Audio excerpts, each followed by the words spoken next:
Hello guys, hello Aquarius, welcome dito sa aking channel, Kapalaran 888 Aquarius. Alamin natin kung anong messages, vibration, gabay energy para sa lahat ng Aquarius. Ito ay general reading. Pwede kang makaresonate, gamitin mo ang iyong intuition sa panonood. Okay, Aquarius, Aquarius. Timeless reading siya, Aquarius. So, kung kailan to darating, kung ano yung sinasabi ng baraha kung kailan, isulat mo yan para reminders para sa'yo. Aquarius. Wow. Okay. Comment down below yung mga Aquarius dito na nasa ganitong situation. Okay? So, ibig sabihin, Aquarius, ikaw ba ay may relationship, all tied up? All tied up relationship is married ka. Okay, legal na may asawa, a live-in partner, pwedeng boyfriend, girlfriend, depende yan sa'yo. Okay, so sinasabi ng baraha sa'yo dito na ihanda mo yung sarili mo. Okay, ihanda mo yung sarili mo kasi kung nasa situation ka na hindi maganda, may posibleng darating sa buhay mo. It's like influensya na pwedeng darating sa'yo na magbubukas ng pag-ibig, like for example, kasi love life to, door to romance. So, sinasabi sa'yo dito ng barahan na may mga tao sa buhay mo na posibleng tutulungan ka para makaalis ka dyan sa stagnant na relationship, toxic na relationship, or ano pa man. Okay?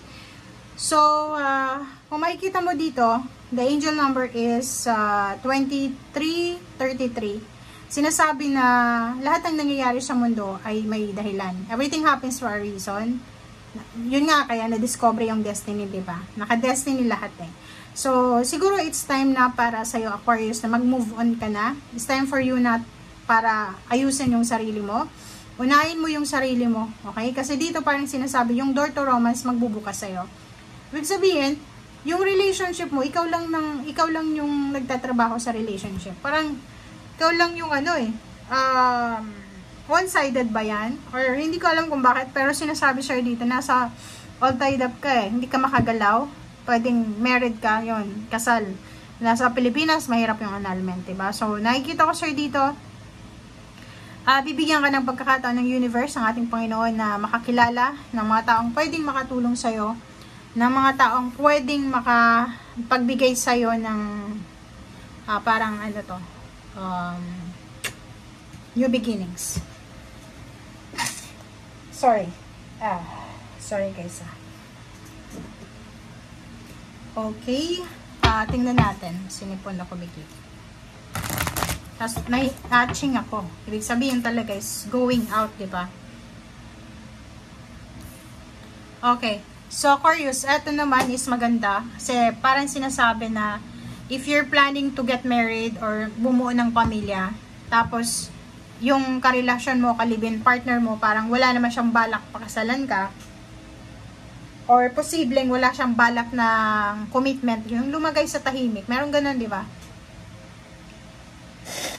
Wait lang, guys. Diba? Yung sipon ko is parang resonated to sa energy mo eh.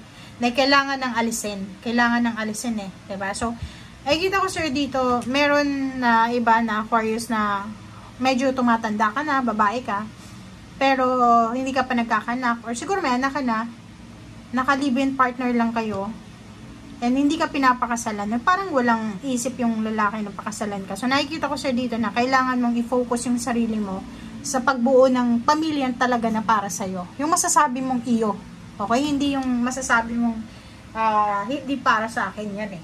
Diba? So, yun. Aquarius. Pamilya. And as much as possible, Aquarius, kasi pag all tied up yung relationship, lalo na kapag asawa ka ng mga selfish na individual, kahit pamilya mo niyan, pagseselosan, yung parang, pag gusto mong dumalaw sa pamilya mo, sasabihin sa'yo na, ganito, ganyan. So, nakikita ko sa'yo dito na kailangan mong bigyan ng focus yung family mo sa ngayon. Okay?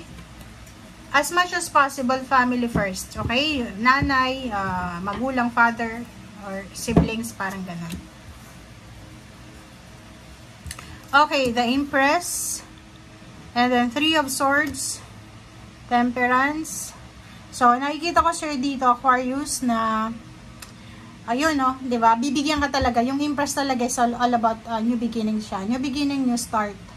New motivation, new inspiration. So, bibigyan ka ng pagkakataon ng universe talaga makapagsimula ng buhay na talagang deserve mo.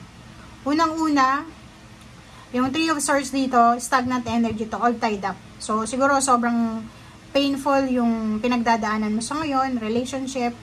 Ang focus dito, relationship talaga. Walang money. So, nakikita ko sa'yo dito, napakapasensyosa mo. Ginawa mo yung best mo, ginawa mo yung lahat, sinunod mo yung gusto.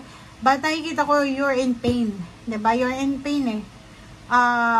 Dito sinasabi ng The Empress na, huwag kang mag-alala, hindi pa huli ang lahat.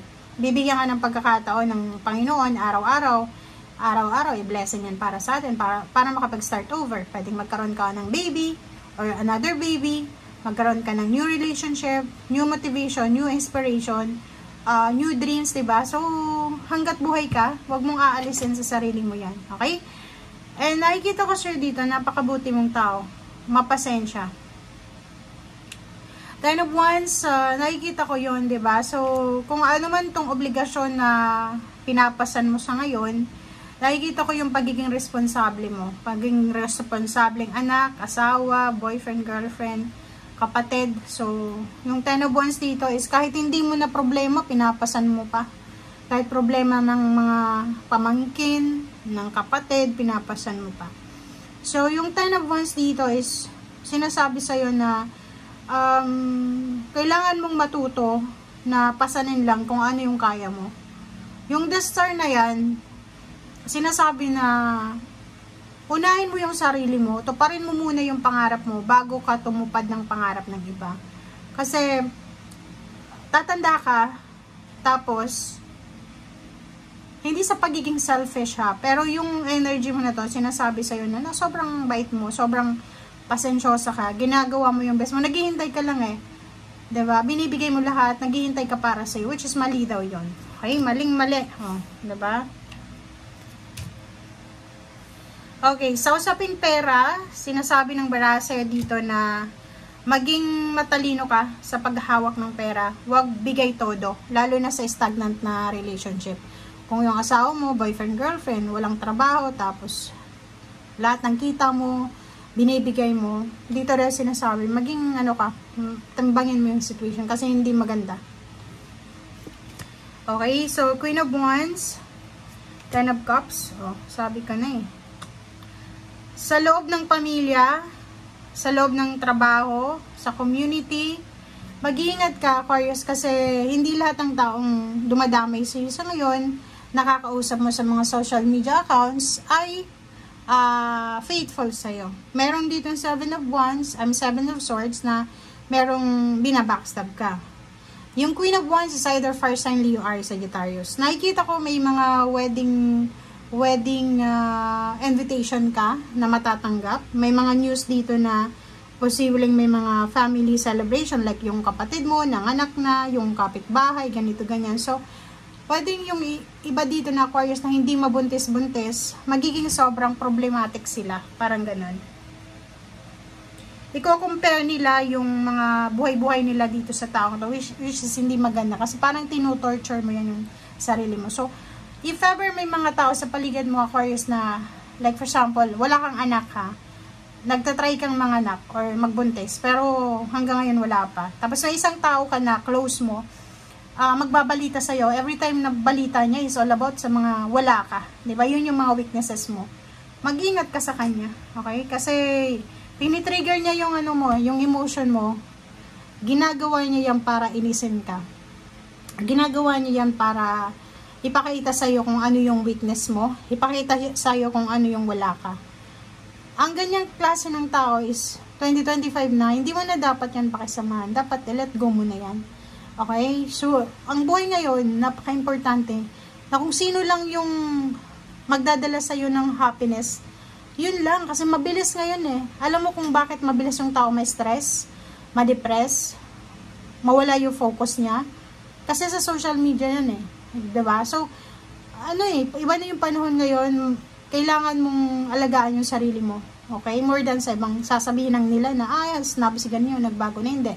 Okay? Take care of yourself, self-care, self-love. Bye!